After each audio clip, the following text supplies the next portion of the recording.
How's it going, everybody? Welcome back to TableTakes. That's right, it's your favorite board game talk show with your favorite Gen Con hosts. We've got Bonsai, baby. We got Noir Enigma, and we got Peter Atkinson. And Marcus, thank you so much for being behind the scenes. Take care of all of those tech things. We are so excited for our show today. We have so many exciting things to tell you about. But first, I want to check in with everybody. I want to see how you're doing because it's been a very exciting week for everybody. So, Bonsai, how was your week? Well, it's actually really good. Christmas came early, as in I got my Kickstarter, Ooh, Spirit of the Forest. I remember we were talking about it, like I guess a year ago that they had it, and they also have the expansions, all special edition, and I'm excited because tomorrow my friends are coming over and we're gonna play it, and it's gonna be good times. that sounds fun. I hope I get to play a board game with you someday. Yeah. We don't live too far away. I could just drive down. It'd be quick. I just take the train. Honestly, I could give you. I am gonna just DM you my digits right now, and then we can Okay, set this okay. up. There you go. There you go. If you want to ride, just get me to take you. Peter, you're also in Seattle. That's Yes. right. Okay, great. Yeah, We could I'll all play just a board meet up. game. When have we Yeah. done this Keep rubbing it already? in, yo. Why haven't we done it? Oh wait, oh Noir, you're not over here. Oh, Nora, it's okay. All it's you have to okay. do is take a small trip Yeah. down to Seattle, and we'll all get together. It would be great. Speaking of which, Noir, how has your week been? Oh, good news, I hope. It's been busy. So for the day job over at Evil Genius Games, we are on the last day of our Kickstarter right now. So it's been a major push. Also, in Chicago, we've had tornadoes and a heat wave. It's been 94 degrees all week. I stayed inside and built a PC with my You, partner. oh wow, that's cool. I mainly watch my partner. Oh, She's okay. the smart one. Peter, what about you? What have you been up to this week? Well, it's karaoke editing week for me, which is always a very, very busy week. I used to call it editing hell week, but I think now I call it editing heaven week because it's a lot of fun. It's just long hours. And Yeah, also, I'm really excited to play Tiny Dungeons on Table Takes game night right after this show.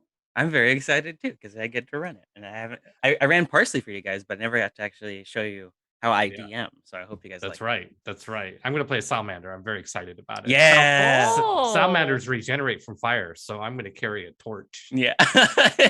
Just carry a light or a bic with you everywhere you go, Lighter. and just like scare people with it, just right in your eyeball. Okay. Let's see. Oh, if you're curious, I know nobody asked, but if you want to know, my week's been pretty good. I waited for Pride Week for some reason to make my relationship Facebook official. So Hey! Congratulations. thank you. I've been kind of avoiding doing anything gay on my social media just because my mom and my dad are on there, and things can be a little awkward sometimes when I talk about my personal life. So I'm really happy. I'm happy I get to share it with everybody for the best month all year. Well, okay, second best month next to August, of course, when Gen Con comes around. All right, everybody, enough chit chat. Let's get right into the news. We're going to talk about some headlines. We got some very exciting things to talk about today, starting with some good news and some bad news. Peter, let's start with the good news. Thankfully, I get to cover the good news. So the good news, this is fun, almost made me a little emotional when I read about it. So Jeffrey Dom Sanchez, ICV2, has reported that Wizards of the Coast is partnering with Repop to do a celebration of the 30th anniversary of Magic the Gathering. That's really cool. It's going to be October 28 to 30 in Las Vegas at the World Market Center. And it's going to have a modern tournament that will finish with the top 8 players from the modern tournament doing a draft using beta cards. Yes, yeah, that's pretty cool. So it's I don't know, it's kind of an interesting moment to reflect. 30 years of Magic the Gathering. It's I'm very proud to have been there at the beginning and to have had the opportunity to meet Richard Garfield and launch this game that is still doing so well and has had such a big influence. Magic the Gathering as the first game with trading cards, a trading card game, collectible cards, whichever term you prefer. They're both accurate. It was influential for Pokemon. Pokemon was certainly inspired by the mechanics of Magic the Gathering. Yu-Gi-Oh, so many Legend of the Five Rings, literally hundreds of collectible card games have come out over the last 30 years, all going back to Magic the Gathering. And also, some people may not realize that Magic the Gathering was very influential in launching esports. The original poker series in Las Vegas, the way they set up their games and the lighting was taken right off of how Magic the Gathering did Magic tournaments and filmed them and broadcast them.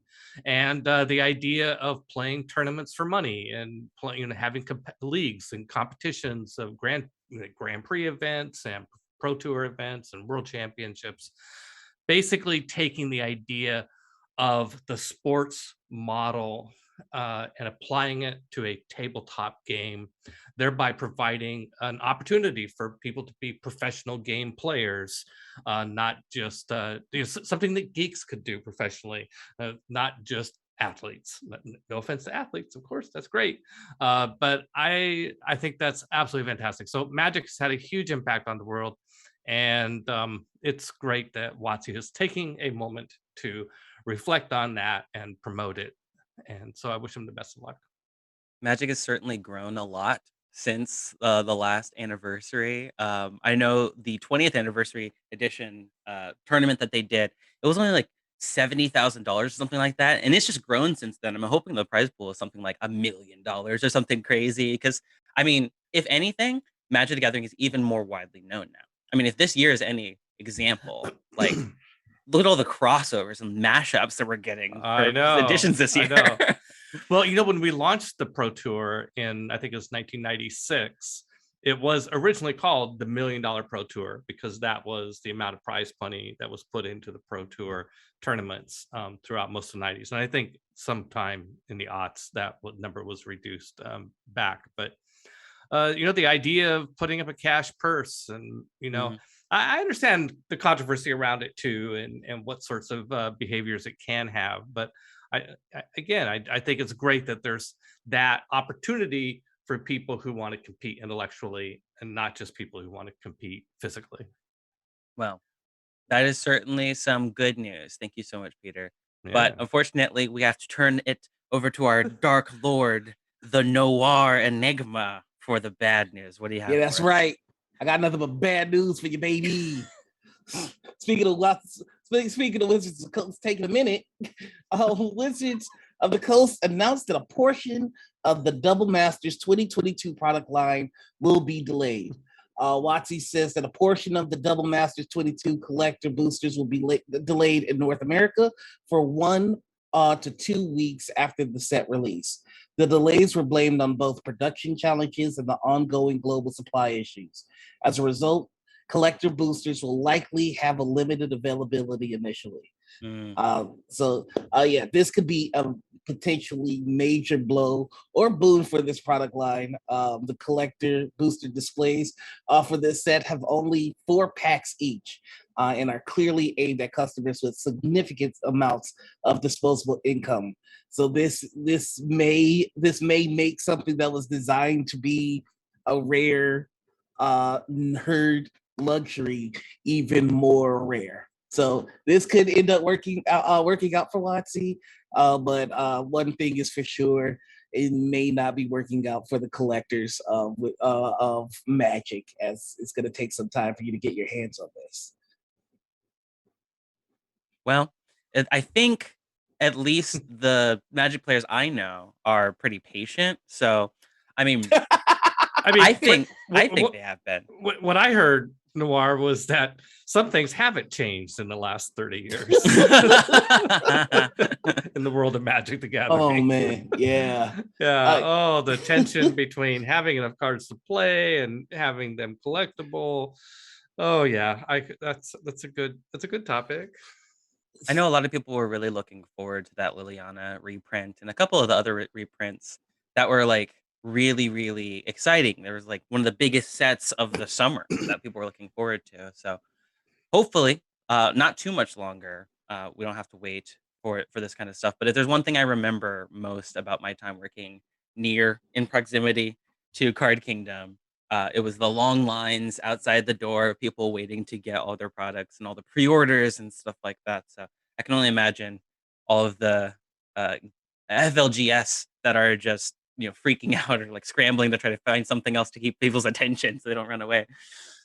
I think the beta tournament that they're going to have, not to take it back to that other topic, but it'll be fun to see what sort of cards get drafted, what ones don't, because it's not going to line up with what the collectors market. It's like Moxus and the Black Lotus; those are the famous cards, and those are worth most. But if you just have one of them in a deck, I'd probably pass that up if I could draft a Dragon Whelp.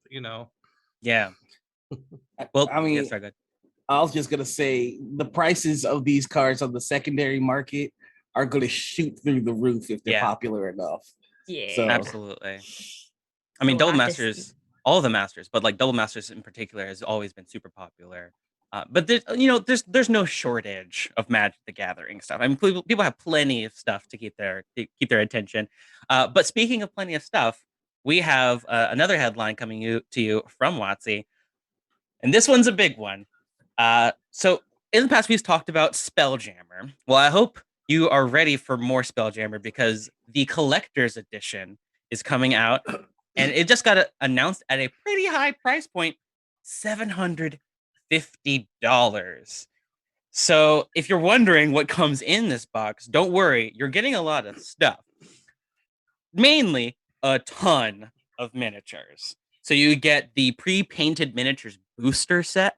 It comes with 47 miniatures and an adult solar dragon, Prince Zelith, and you also get an astral dreadnought. And if you don't know what that is, take a look at the link and follow the pictures. Go to the gallery and look at these pictures because it looks nasty, but it also looks huge. Like, I mean, gargantuan for a reason. This looks like could dwarf your entire spaceship or your Spelljammer and just like swallow it whole if it wanted to. It's only got one eye, but it looks like a giant little slug with like pincers or whatever. It's nasty looking.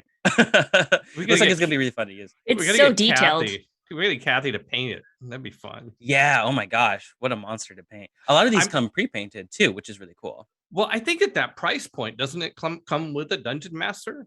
With the price. Oh man, yeah, that's the dream, right? Just what about like just a system, a reworking of the system entirely, where it's GM-less and everybody's just playing D&D the entire time.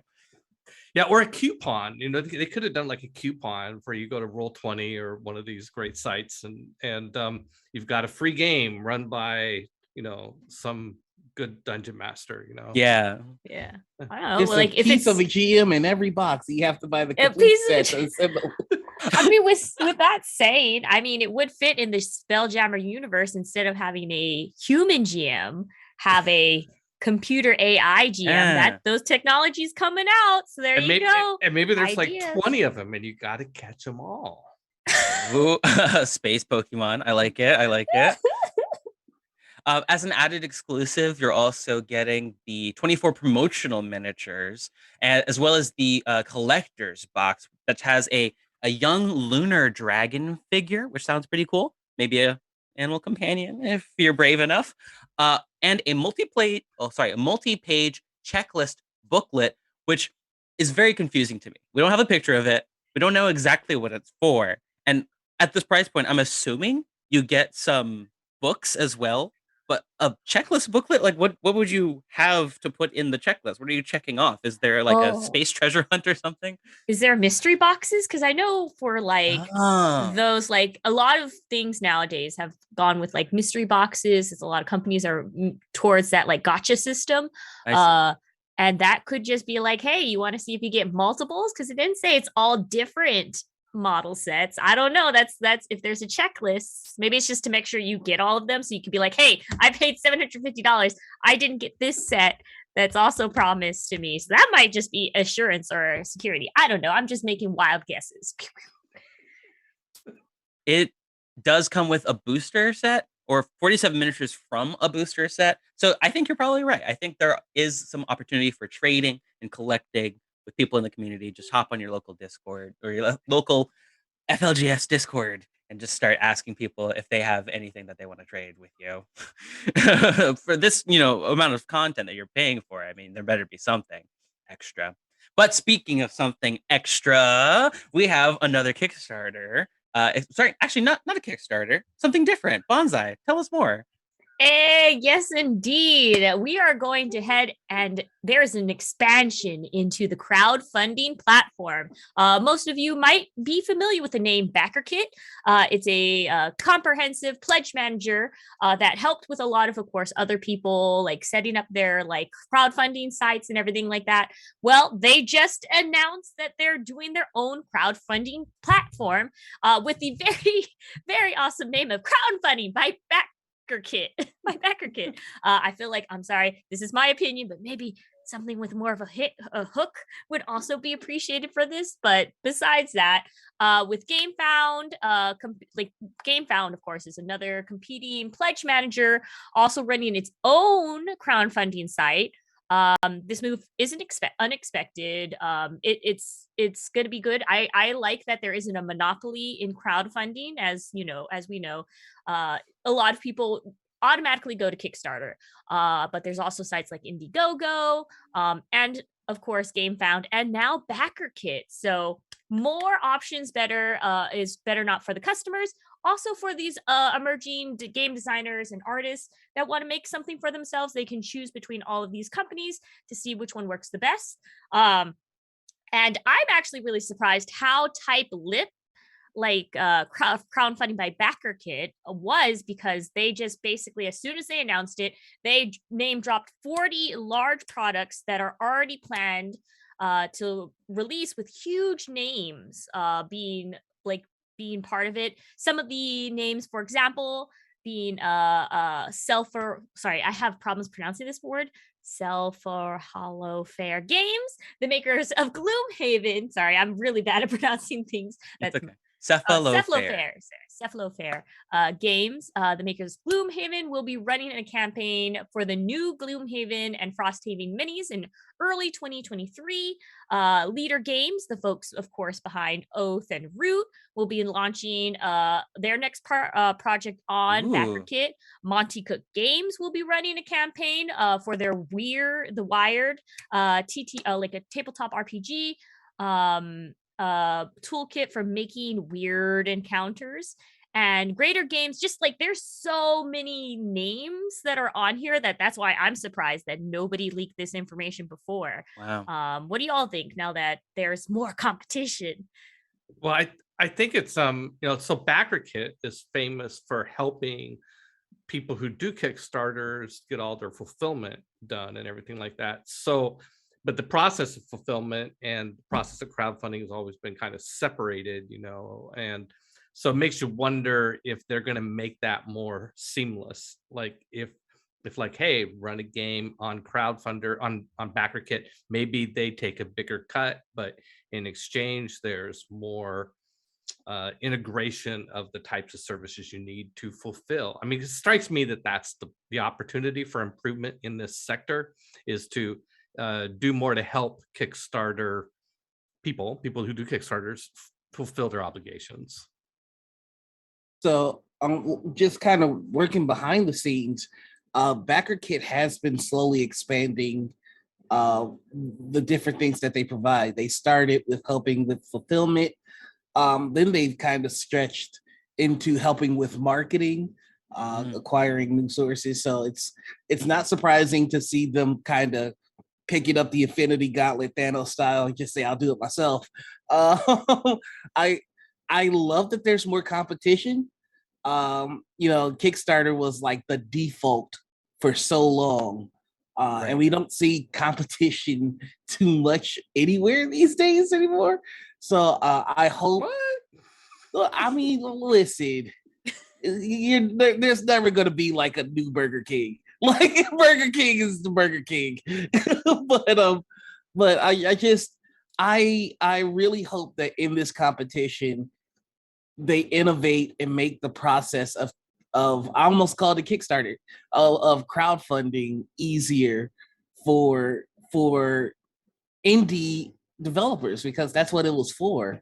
Like we've got a lot of established publishers using crowdfunding, and like I'm iffy about that.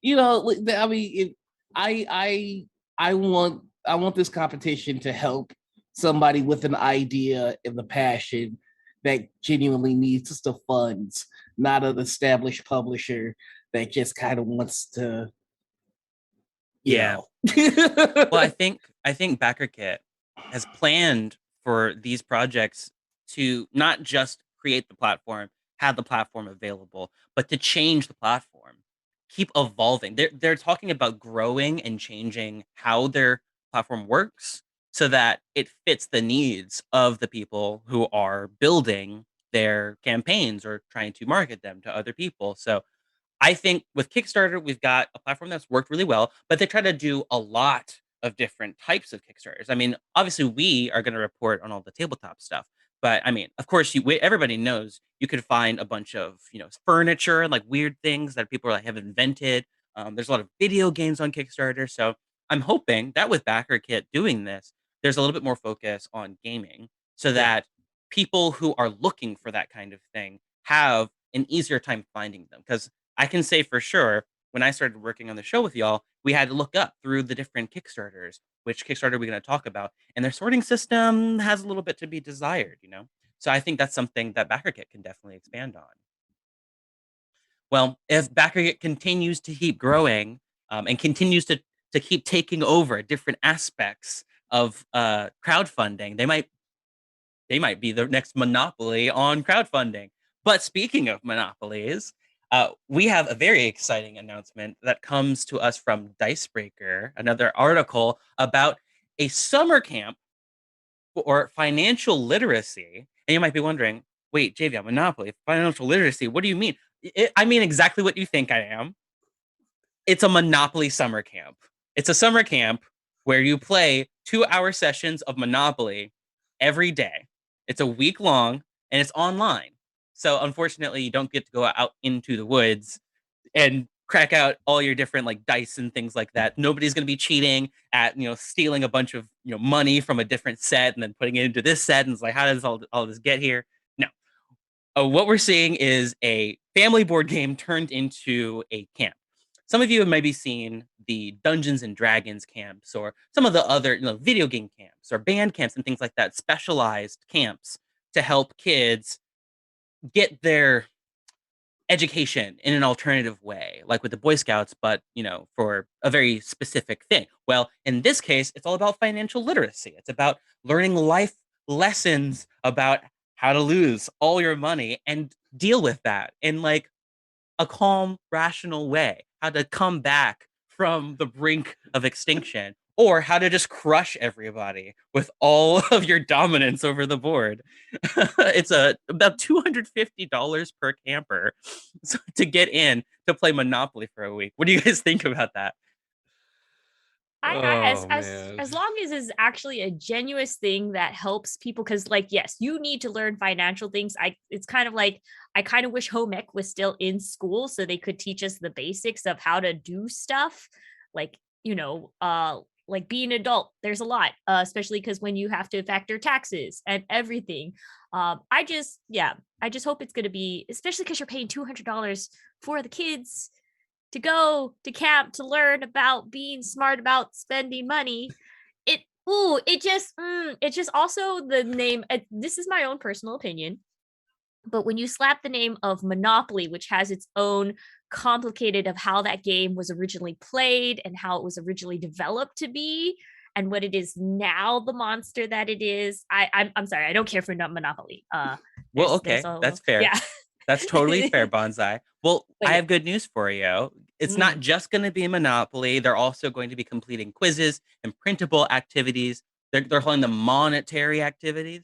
And there's also creating your own house rules, as well as properties, cards, and strategies to use while playing the game. So it's not just straight up Monopoly, right? It's not just we played Monopoly for 2 hours yesterday, just like we did the day before. No, you get to change things. You get to create your own business and economic strategy.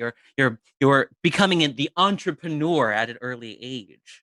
And I think these are very valuable skills that children can be. I do think that the more that we could do to teach children and people growing up, more about how to manage their money and all that sort of stuff, that's good. But tying all that to the game Monopoly does cause a couple hairs to perk up the back of your I've head. never played a single game of Monopoly where I didn't end up cussing out a good friend. Like, fair. I played a game of Monopoly once that made me want to fist fight my grandma. Well, Nora, maybe this is the camp for you. Maybe Nah, maybe the 'cause problem is that you just haven't been playing Monopoly correctly. Maybe the way that you play Monopoly is wrong, and maybe you need to start playing Monopoly the right way for you. I will fight those children. Okay. I think that's as good as a time as any to move on to our next our next headline. Bonsai, will you just whisk us away, fly us away from from this Let me camp? go ahead and just like get my wings out, poop, poop, because hey, did you guys know this game called Wingspan? It's a little game. Not a lot of people might have heard about it. It's about migrations or not migrations, but birds and developing habitats. Oh wait, oh no, I'm sorry. It's a huge board game. It's awesome. I also have a physical copy and a digital copy of Wingspan. But for those people who can't actually get your hands, because there's been a very long time that Wingspan was one of the most coveted board games to try to get your little hands on. Well, now, especially because of course there's a lot of people that can't meet physically, but still love the game of Wingspan. Wingspan digitally and its DLC song is going to be like essentially taking a big sale price going on GOG. The digital copy of this game is about $20. It's now on sale for $9.99.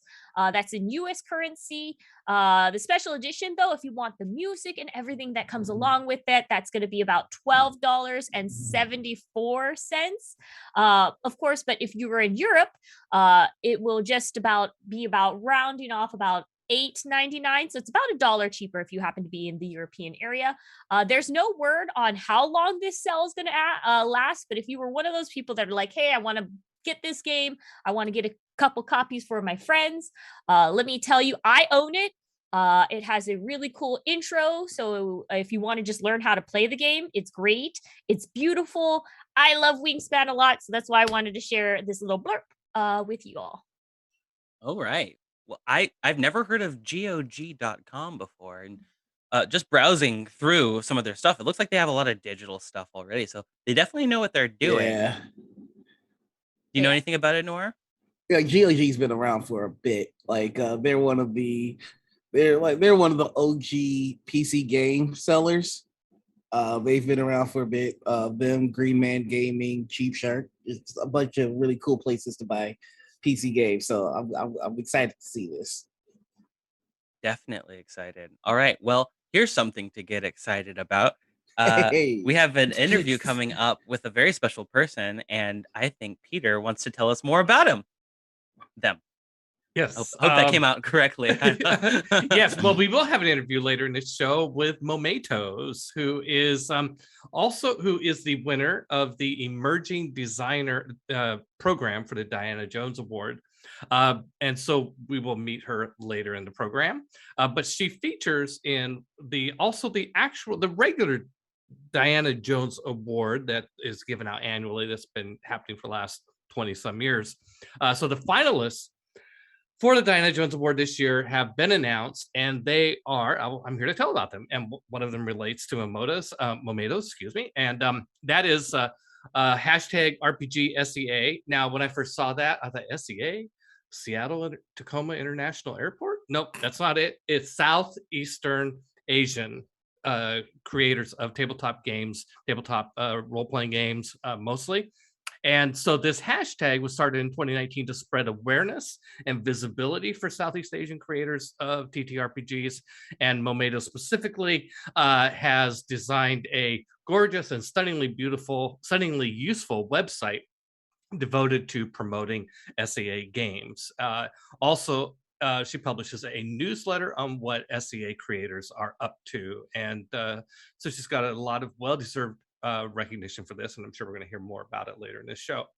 Another one of the finalists is Ajit George, who is an activist who has been advocating for very effectively and very energetically on the behalf of having a more representative hobby games industry. Most recently, a noteworthy accomplishment is he organized and led the creation of Journeys Through the Radiant Citadel, which we've covered in this program, the first all POC written book in WotC's history for Dungeons and Dragons. He's advised Gen Con on how to improve gender parity and more representation among POCs and LGBTQ plus. And he also conceived and implemented a groundbreaking POC mixer at Big Bad Con in 2019 that I had the pleasure of attending. And it was there actually that Ajit helped me understand systemic racism, a concept that I had wrestled with in terms of really understanding how insidious it is. And the result of that conversation changed my behaviors. And so I'm really glad to see him get this nomination.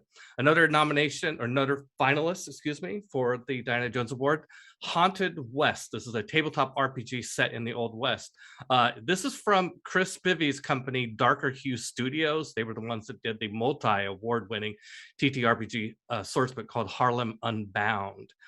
This is an epic Weird West RPG with a focus on the marginalized people who lived in the Old West that, have sort of disappeared from a lot of the history books. And it supports two systems, the Ouroboros system, with the primary system for the book, but it also has rules for playing it with Powered by the Apocalypse hack.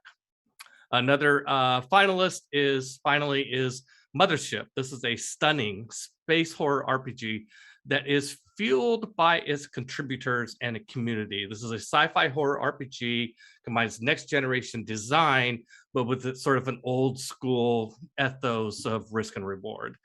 Tells stories of desperate crews on the edge of space, salvaging wrecked ships, exploring alien worlds, and sometimes living to tell about it.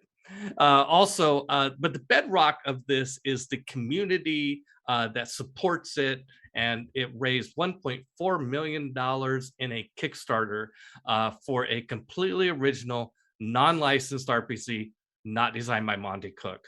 Pretty impressive. That is really impressive. If any of you in the Twitch chat liked any of these finalists, let us know who you think is going to win, who you want to win. We'd love to hear it, but that's going to be it for our headlines today. We're so excited for the interview coming up later. But first, we have Bundle Boss. That's right. Noir. That's you are our Bundle Boss today. That's right. That's right. I'm the Bundle Boss. And today I'm taking you scallywags to the seas. That's right. Today we're talking about the Bundle of Holding, which has a piratical tabletop role-playing game for you. That's right. Sea of Thieves, the core rulebook, plus 2 captains. So you can get Sea of Thieves collection for $14.95 right now, including Sea of Thieves RPG and A Tale of Two Captains. Of course, this is going to be supporting a good cause. Taking a look into it. Let's see here. This is published by Mongoose Publishing, of course. It is based off of the 2018 Rare video game that is currently on the Xbox Game Pass. Highly recommended if you're into, if nautical nonsense is something you wish. Yes.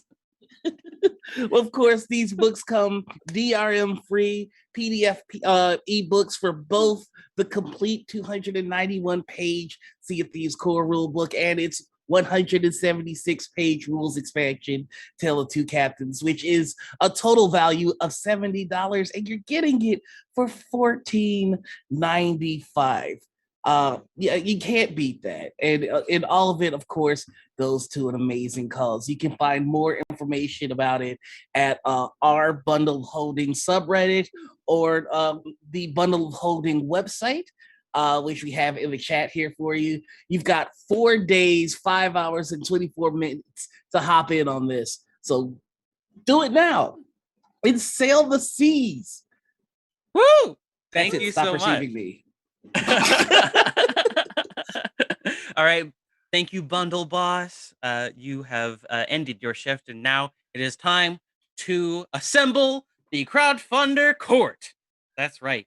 Today, we have 2 wonderful Kickstarters to present, and the worst one, we are going to decapitate them, and then throw them in the brig, and then bury them in the woods where no one can find them. Bonsai. Oh my God. Wow. Whoa. Okay, Bonsai. hold up. Wow. Bonsai. Okay, that's interesting. I didn't realize this was a life or death thing. Bonsai. Let You me go are ahead. first. I'm first to not mine is not necessarily just a Kickstarter. This is a luxury Kickstarter, if you wanted to hear, if you want to be fancy. Suro is a game with finding paths. Like, I don't know if you noticed, it's finding paths between phoenixes and dragons while you're trying to connect and push other people off the board of this game. It's a classic board game elevated to so I'll quote this directly from the Kickstarter. The classic board game elevated to centerpiece of your collection with carved wood box, metal miniatures, and sculpted stone tiles. Yes, this is not a limited edition release. This is a capital L luxury release. This game of Suro is $350, okay? And I say $350 because if you click on the Kickstarter and look at it yourself, oh my goodness, it comes with this very intricate, beautiful wooden box with 8 metal dragons and phoenixes all sculpted and casted in metal. The rule sheet is, of course, printed on a bamboo scroll. The game board itself is a fancy fabric, with fancy printed fabric, printed on fancy printed fabric, and the bag that the tiles come in is embroidered satin. Okay, so if you really like this game and you're one of these very lucky few with like money to burn and you want something that is a secret nerd thing that you're like, oh yes, this, it looks like an antique from China, but it's not. It's a board game. It's a literal board game that you can play and have fun with your friends. And yeah, I just wanted to go ahead and show you because it is very, very few times you get come across Kickstarters with very luxury people in mind. It feels like I've gone to the fancy part of Amazon when I look at this. And yes, it has about 15 days left. Ends Friday, July 1st. But does it come with a dungeon master? No, I'm sorry. This is Does it come with a dungeon master? It looks like somebody's head's coming off. Oh no. The ultimate luxury, the height of shelfie stalkers. Thank you, Bonsai. But now, Noir, you have another Kickstarter for us. It better be good. Yo, my head's on the line, and there's no other Kickstarter that I would bet my head on other than Libations, the Book of 1,000 Drinks by Kirsten Bell. This Kickstarter ends July 13th. 2022. And Libations is a book of drinks for your fantasy games. Each one is its own self-contained, has its own self-contained microfiction for you to use however you wish. Do you want to add something extra to your game? A special treat to the treasure your players find? Want your taverns to have their own flair to their drinks? Want to swap out general ales and wines for something grander? Or simply want to read and drink in fantasy anthology of short proses, whether you're needing inspiration for your own endeavors or simply need a comforting but strange new addition to your library? Libations is going to be the book for you. Listen, I can tell you about all of the wonderful drinks in this. I can tell you about the wonderful fantasies that this will add to your world. But I think I'm going to sell it on one of the strongest things I've seen, which is there is a picture of a seagull full on taking a shot. And it is the most adorable thing in the world. So if you want to flesh out your fantasy world and you want to add a touch more realism by having a full description of various drinks, go ahead and back Libations. They are already funded. They funded in the first day. They're currently sitting at 18,000 on a goal of 10,000 with 322 backers. But you should be one of those backers as well, because this is an amazing book by an amazing team. Wow. Well, both of those crowdfunders were so good. I don't think we can decapitate either of you. I love both of them. Oh, You're both Thank saved. You'll goodness. both be spared today. What a Thank you so much. merciful court. Very merciful. All right. Well, that is the end of Crowdfunder Court, but that brings us to the beginning of our interview with Diana Jones Emerging Designer Award, Momedos. That's right. We have a special guest for you today, folks. I hope you're excited to meet them. Here we go. Okay, you guys can still hear me. We're still going. Hold on. Almost. Yes. Unmute yourself. Hi. Hello. Hi, Hello. everyone. It's so great to see everyone. Thank you so much for joining us. It's such an honor to have you on our show. Yeah. Oh, no, How are it's you? the other way around. It's my honor to be here. Oh, great. Well, I'm so glad you could make it with us today. So, Hi. how are you? How are you doing?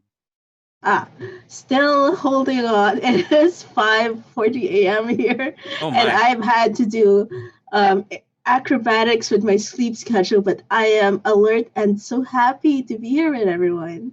Well, thank you so much for gracing us with your presence. We really appreciate it. So you are the winner of the Diana Jones Emerging Designer Award. Congratulations. Yes, Can you congratulations. can you tell us more about the game that won? Right. So the game that won is Ark, a Doom tabletop RPG. It's not licensed for Doom, the video game. Well, apparently, some people thought it was, but it is a game where you slay the apocalypse. Now, what makes it a little bit special is that you are running against a real world timer that ticks down to near certain apocalypse. So you're racing against the clock, trying to save the world, and there's lots of fun things in there. A lot of skills, fascinating magic, and items to really spice up any adventure. Wow, this sounds so good. This is amazing. Can you tell us what makes this game stand out as like different from other RPGs that are on the market right now? I think one of the things that does make it stand out is that it's kind of a complete project of mine. I did the layout, I did the illustration, the writing, the design. So everything kind of meshes super well together. And it's also a mixture of old school style gaming with more giving you more choices over how certain choices play out. And that makes it an interesting RPG to introduce to new players because it dips them into a complex, not so crunchy and yet still biteable adventure while still giving them enough scaffolding so that they could tell stories with ease. And so you said it's 5:40 in the morning. So where are you? I know Right. Yeah, I know you're affiliated with the Southeast Asian community, so I could almost guess, but Yeah. I have the pleasure of broadcasting from the Philippines. excellent. Oh, that's awesome. Excellent. Nice. Excellent. That's nice. That's great. And are you I think I heard a rumor that you might be attending Gen Con this year. Yep, it's confirmed. I will be at Gen Con. Thanks to the Hey. Yana Jones Committee for sponsoring my trip. And it'll be fun. It'll be my first time there in Indianapolis in Gen Con. I heard it'll be an amazing event this year. That's great. And you're going to be there for the Diana Jones Award party on Wednesday night, right? Yep. Yeah. Excellent. Well, great. Well, some of us will get the chance to meet you in person, so that'll be. Heck yeah. I look forward to Oh, that. heck yeah. Yep. So I have to ask, you did so much on this project. How did you stay inspired? Because Lord knows I've started a lot of projects. It just kind of fizzled out. Oh, that's a good question. It's actually the project itself started around 2019, and then it went through so many revisions over the years. So it was also a case of being too inspired, seeing too many awesome media out there, and then not feeling that it was ever quite good enough to be in the final state. It's also seeking out a lot of really fantastic works outside of RPGs, movies, video games, even music can get really inspiring and can get the creative juices flowing. For me, it's not the inspiring that's hard, it's the writing. And sitting down and typing it all out because God knows I need some help with that. That kind of brings me to another question. How can you decide when you're done? Because I feel like that's the second hardest part of any project. Yeah, up to the last minute, I was editing the adversaries and creature codex completely changed format like a week before I was supposed to send in the final edits.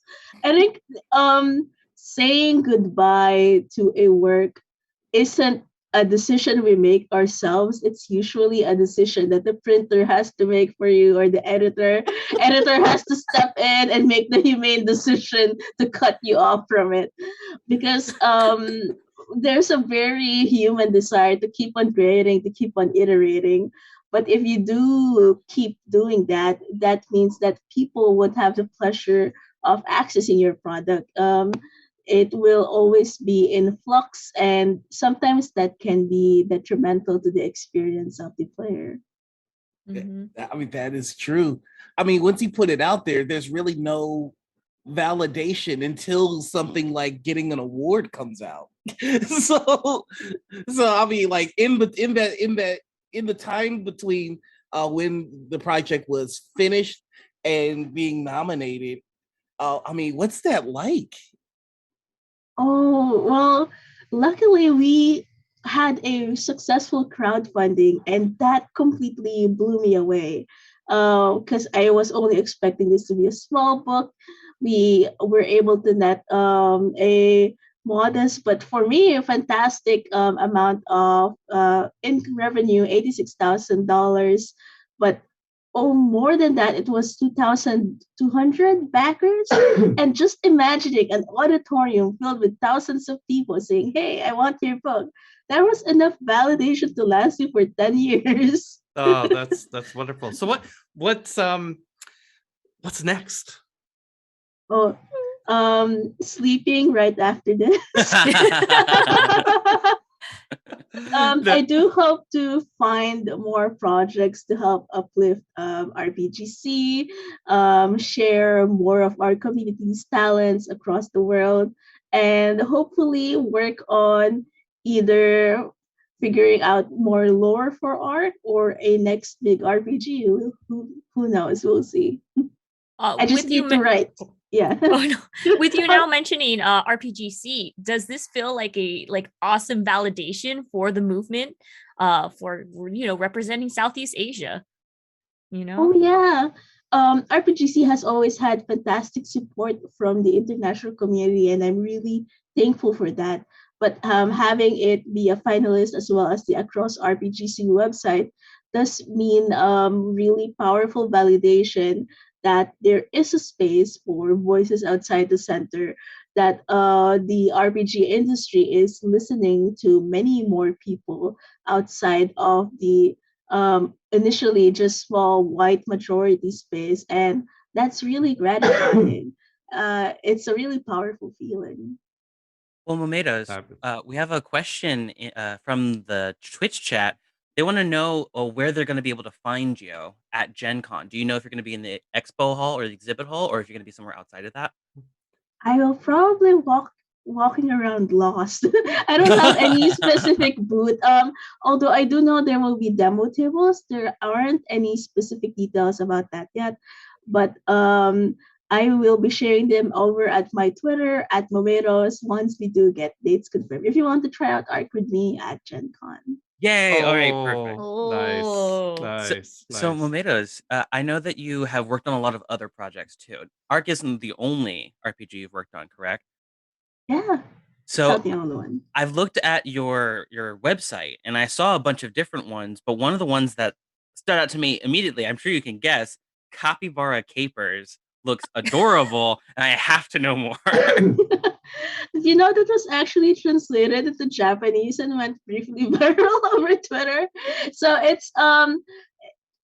it's actually my first published RPG because I read The Honey Heist by Grant Howitt and thought, okay, Honey Heist, but with capybaras equals jackpot. But I wanted to add a little bit of spice to it. So there's actually a trader mechanic there. One of the capybaras may betray you and has secret objective. So you actually have character classes. So I tried to pull off a heist. Everybody has their own individual objectives, and one of them may be complete and utter capybara betrayal.